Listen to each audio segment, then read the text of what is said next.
ఈ మధ్య కాలంలో బీఆర్ఎస్ ఎందుకు ఓడిపోయింది అనే దానిపైన ప్రజలు అంటే అబద్ధాలను ముందు అభివృద్ధి ఓడిపోయిందని కేటీఆర్ అంటున్నారు. కానీ నాయకుల మధ్య కార్యకర్తల మధ్య సమన్వయం లేదు అని ఒక ఆర్గ్యుమెంట్ ఉన్నది.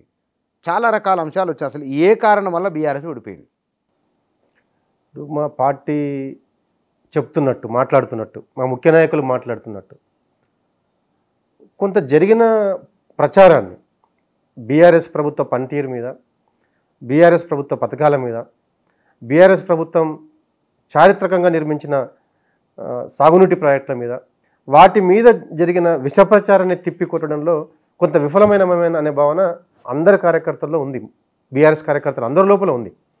ఇప్పుడు సామాజిక మాధ్యమాల ఇంపార్టెన్స్ పెరిగిన తర్వాత, సెల్ ఫోన్ల విప్లవం వచ్చి ప్రతి చేతికి ఒక స్మార్ట్ ఫోన్ వచ్చిన తర్వాత, ఆ ఇవాళ యూట్యూబ్లో వచ్చే వీడియోలు మనం చూస్తున్నామన్న థంబ్నెయిల్స్ వ్యూవర్స్ మైండ్ సెట్ను ఇన్స్పైర్ చేస్తున్నాయి.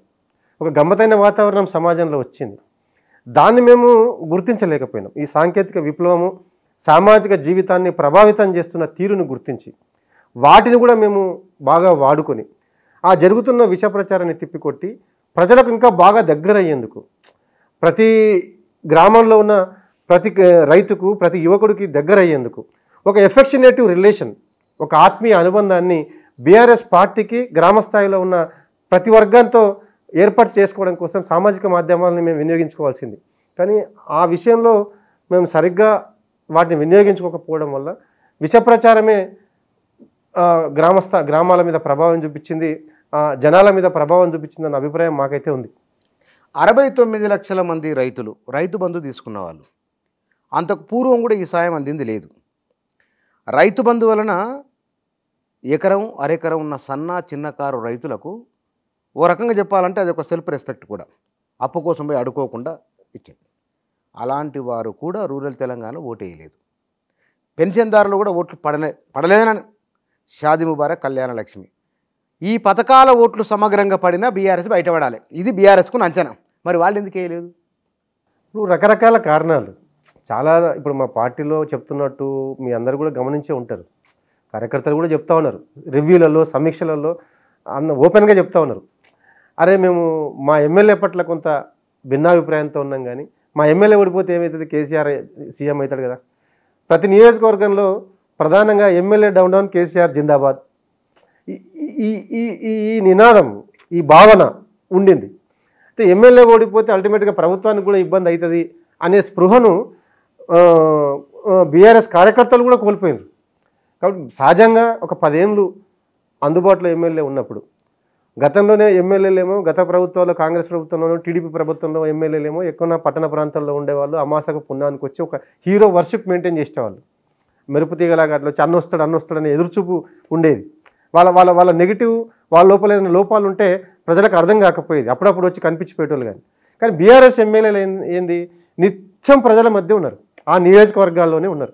ఆ నియోజకవర్గాల్లో ఉన్నప్పుడు అందరి పనులు చేసి పెట్టడం సాధ్యం కాదు, అందరికీ నచ్చినట్లు ఉండడం కూడా సాధ్యం కాదు. కానీ 10 ఏళ్లలో వీళ్ళ లోపల ఉన్న చిన్న లోపాలు ఏవైతే ఉన్నాయో, లేకపోతే వీళ్ళ మీద జరిగిన విష ప్రచారం ఏదైతే ఉందో, ఇది బాగా ప్రజల్లో వ్యాప్తి చెందింది. దీన్ని అడ్డుకోవడంలో, దీన్ని నివారించడంలో, దాన్ని తిప్పికొట్టడంలో మేము విఫలమైనాం.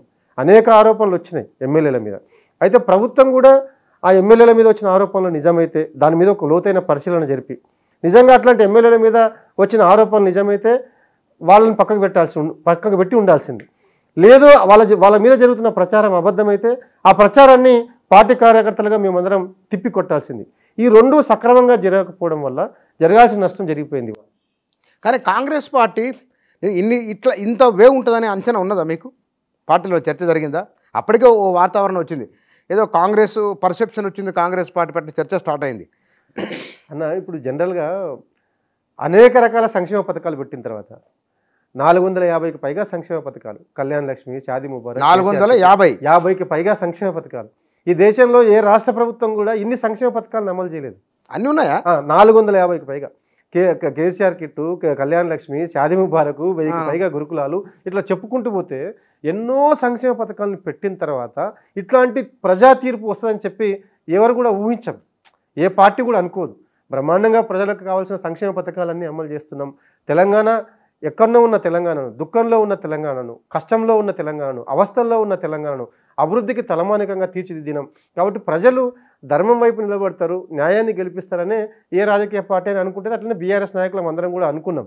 కానీ క్షేత్రస్థాయిలో జరుగుతున్న ఈ ప్రచారాన్ని, సునీల్ కొనుగోలు అండ్ టీం చేస్తున్న ప్రచారాన్ని, ఈ యూట్యూబ్ ఛానళ్ళను కానీ లేకపోతే సామాజిక మాధ్యమాలను కానీ వినియోగించుకొని చేస్తున్న విస్తృతమైన విష ప్రచారాన్ని నిలువరించడంలో మేము వైఫల్యం చెందినాం. దాన్ని మేము కనిపెట్టి ఉండాల్సింది, గుర్తించాల్సింది. జరుగుతున్న డ్యామేజీని, చేస్తున్న డ్యామేజీని, ప్రచారాన్ని మేము గుర్తించి గమనించి దానికి విరుగుడు మేము కూడా కనిపెట్టాల్సింది. కానీ మేము అట్లా చేసుకోలేకపోయినాం. దానివల్ల ఇవాళ రాష్ట్రం ఇబ్బందుల్లో పడింది, బీఆర్ఎస్ పార్టీ అధికారం కోల్పోయింది.